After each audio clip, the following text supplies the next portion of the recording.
Yo guys, back on another video. Today I'm showing you guys how to mix and blend live bass. So you've got mix and MIDI bass, but I need to show you guys how to mix like actual live bass. And obviously, I'm sure some of you guys have seen some of my live sessions, so you would know what's going on, guys. So as you can see, you know what, guys?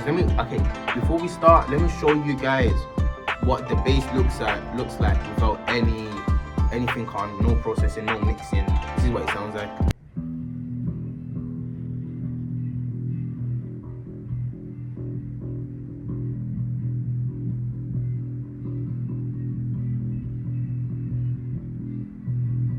See, it sounds alright. It sounds alright, but if we mix it, it can sound better, guys. You know what I'm trying to say? It can sound better if we actually mix it more. You know what I'm trying to say? So, anyway, let's start, guys. So, you got two parts of a bass. You got the sub and the treble. The sub is like the bass part, like the bassy part of it. And the treble's like the high part of the bass. Actually, the high and low part of the bass. That's basically what it is. Long story short. So let me play them individually to make sure you guys know what differences they have. See, this is the sub now. You can hear it's just pure lows. You don't really hear no highs in it. This is treble now.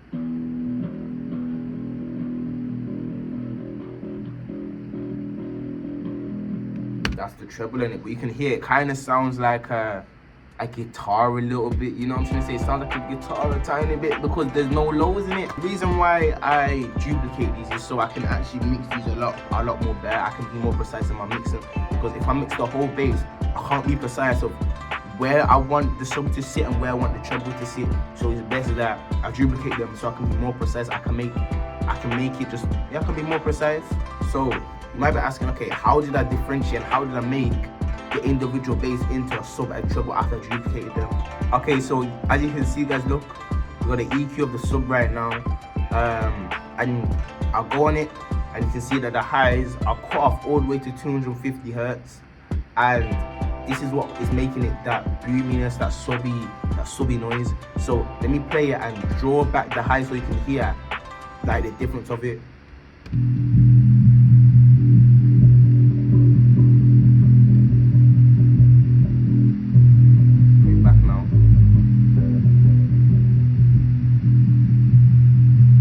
Hopefully you guys could hear the difference. I don't know whether you could hear the difference or not, but I for sure could hear the difference. But there was just more. The more the highs went down, the less you could hear the highs. If you put it like that, you know what I'm trying to say. So, let's go on to treble and do the same thing. Okay, if you look on treble, you can see that the lows are cut off till 250. Since I had both the highs and the lows cut off at 250, that's called the side chain. I've also cut off 250 hertz on it on the lower end, so you can actually get the treble of it. So let me play it and remove the EQ and put it back on so you guys can hear the difference.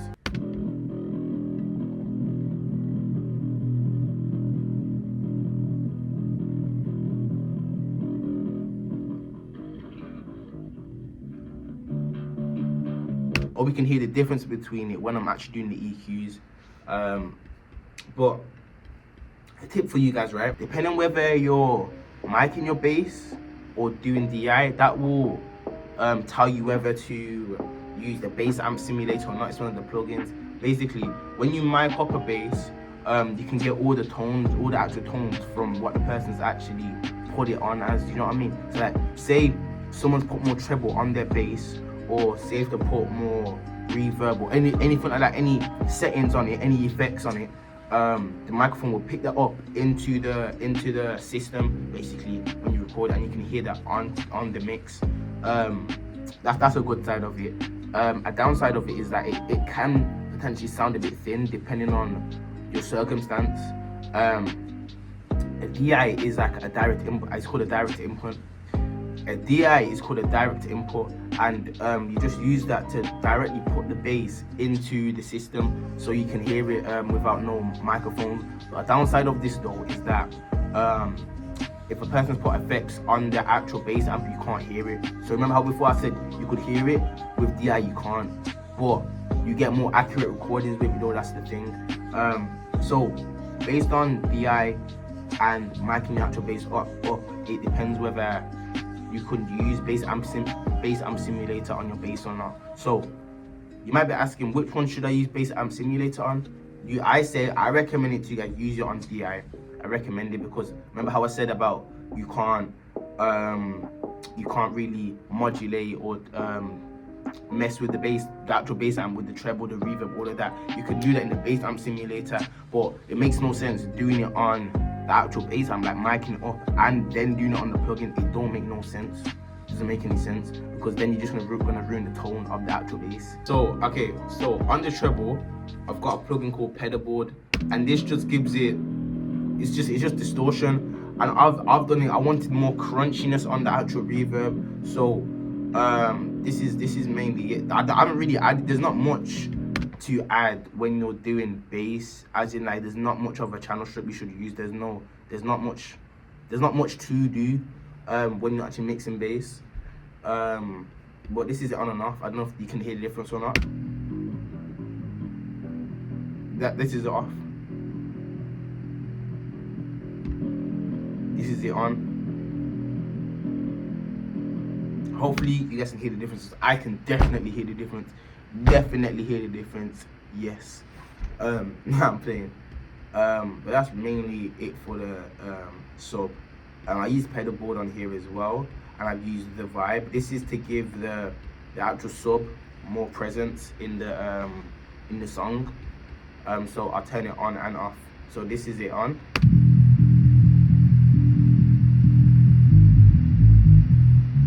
This is it off now. Turning it on. So there's a bit of a difference. It's less of a difference between the treble with the distortion in that. But there's less of a difference. But yeah, there's a difference with both of them now. So the Pedalboard, I use the sub to bring out more presence of the actual bass, and the treble I use Pedalboard to bring out more distortion. So let me play them both together. Play them both together.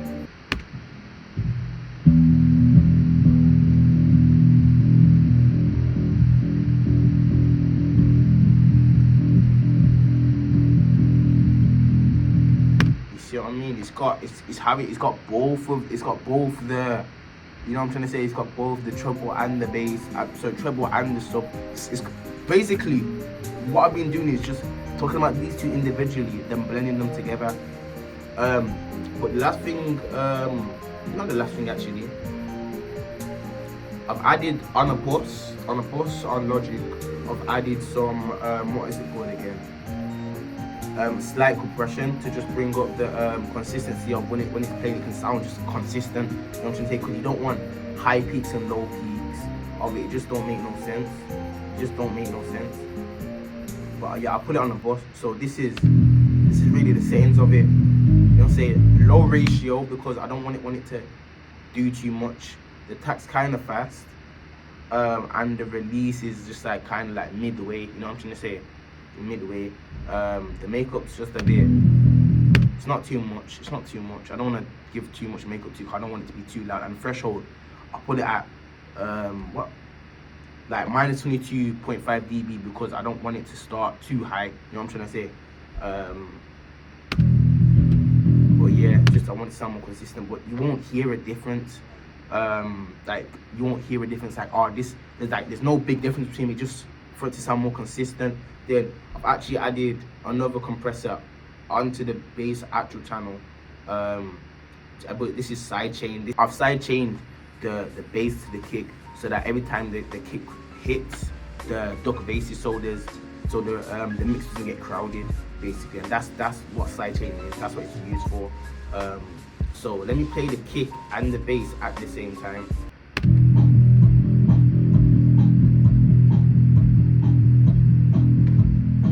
You can see that every time it's jumping every time the kick plays, isn't it?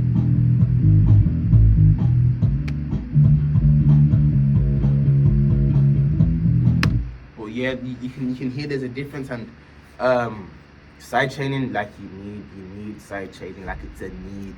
Guys, if you want your mix to get crowded, don't use side chaining. If you want your mix to sound just muffly, muddy, especially on the low end, don't use side chaining. I'm saying, but if you want your mix to sound better, less crowded, you can hear every single thing in the mix, use side chaining. It just gives it more room, gives it more clarity. But you could hear the snares a little bit through the kick because of my my gate. It was very hard to process, so just don't mind that, guys. Don't mind that. But that's really it. That's really it, guys. There isn't really much to mix and bass. It's kind of a quick process. It's a quick process, to be honest. Mixing bass becomes a hard process when it becomes problem solving. When there's a problem solving issue to it, that's when it starts becoming hard to do. But apart from that, there isn't really much about bass that's really hard. You just, yeah. But mixing bass, your actual tone to is based on like you as a mixer, what you want it to sound like. So I wanted mine to sound subby but crunchy. That's why I mixed it like that. If you wanted less subs, add less subs in. Like mixing bass, it's not like you should do this, you should do that. Some of it is, but some of it isn't. You know what I'm trying to say? It's more about preference, and that's what makes every mixer different. Because if every mixer was doing the same thing, mixing would just get boring. You know what I'm trying to say? But that's mainly it, guys. There ain't much more to it. But yeah, I hope you enjoyed this video. Let me know in the comments what more tutorials. Let me know in the comments what more tutorials you want me to do. And yeah, I'm out, guys. Peace.